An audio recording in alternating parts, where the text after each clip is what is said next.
নমস্কার বন্ধুরা, কেয়াস কিচেনে সবাইকে স্বাগত। আমি আজকে আপনাদের কাছে মুসুরির ডাল ডিমের অমলেট দিয়ে দারুণ একটি রেসিপি নিয়ে চলে এসেছি। চলুন আমি কি উপকরণ নিয়েছি আগে সেগুলো আপনাদের দেখিয়ে দিই। এখানে নিয়েছি আমি দুটো বড় সাইজের আলু ছোট করে কেটে রেখেছি। এখানে নিয়েছি দুটো ছোট সাইজের পেঁয়াজ।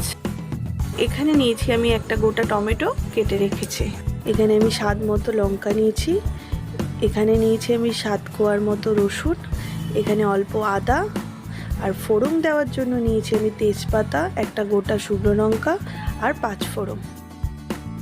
এখানে আমি নিয়েছি 1 বাটি মুসুরির ডাল আর নিয়েছি 3টে ডিম। ডিমের অমলেট তৈরি করার জন্য বাটিতে আমি ডিমটা ফাটিয়ে নিয়েছি। এবার কড়াইতে অল্প তেল দিয়ে দিয়েছি। তেলটা গরম হয়ে এসেছে। এবার আমি ডিমটা এর মধ্যে দিয়ে দিলাম।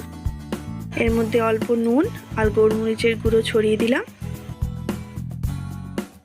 দিয়ে ওপিট করে আমি মুড়িয়ে নেব। দিয়ে মাঝখান থেকে আমি কেটে দুভাগে ভাগ করে নেব। সেম প্রসেসে আমি প্রত্যেকটা অমলেটগুলো তৈরি করে নেব। এখানে আমি অমলেটগুলো সব তৈরি করে নিয়েছি। এবার কড়াইতে আমি 2 টেবিল স্পুন সরষের তেল দিয়ে দিলাম। এখানে আমার তেলটা গরম হয়ে এসেছে। ফোড়ন দেওয়ার জন্য 5 ফোড়ন, একটা তেজপাতা আর গোটা শুকনো লঙ্কা আমি দিয়ে দিলাম।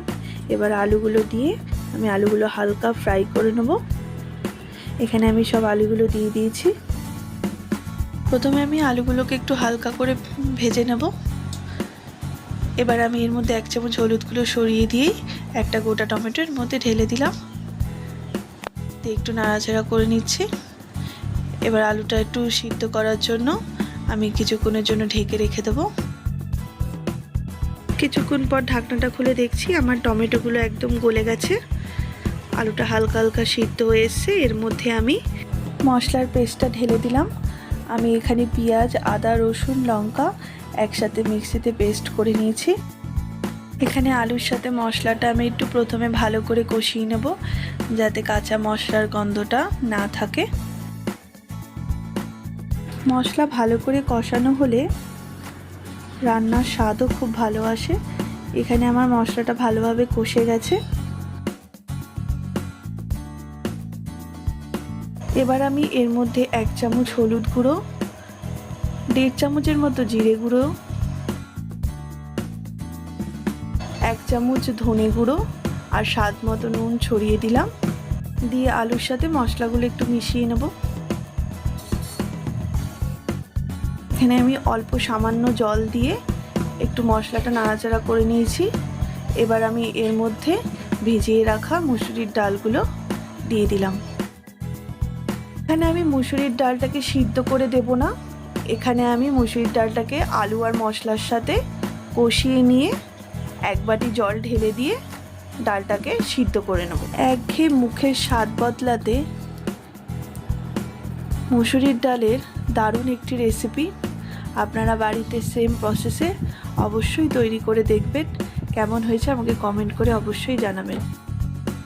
এখানে মশলার সাথে ভালো করে ডালটা কষিয়ে নেওয়ার পর এবার আমি 1 বাটি জল এর মধ্যে ঢেলে দিলাম। ডালটা সিদ্ধ করার জন্য আমি 10 মিনিটের মতো ঢেকে রেখে দেব। 10 মিনিট হয়ে গেছে। ঢাকনাটা খুলে দেখব। এখানে আমার ডালগুলো সিদ্ধ হয়ে গেছে, আমার আলুগুলোও সিদ্ধ হয়ে গেছে। এবার আমি এর মধ্যে অমলেটগুলোকে দিয়ে দেব।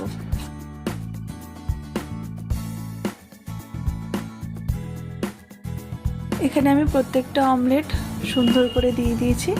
এবার একটু নাড়াচাড়া করে নিচ্ছি, যাতে ডিমের অমলেটের মধ্যে মশলার স্বাদটা ভালোভাবে মিশে যায়।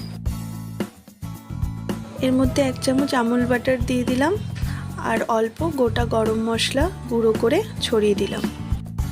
এবার 5 থেকে 6 মিনিটের মতো ঢেকে রেখে দেব।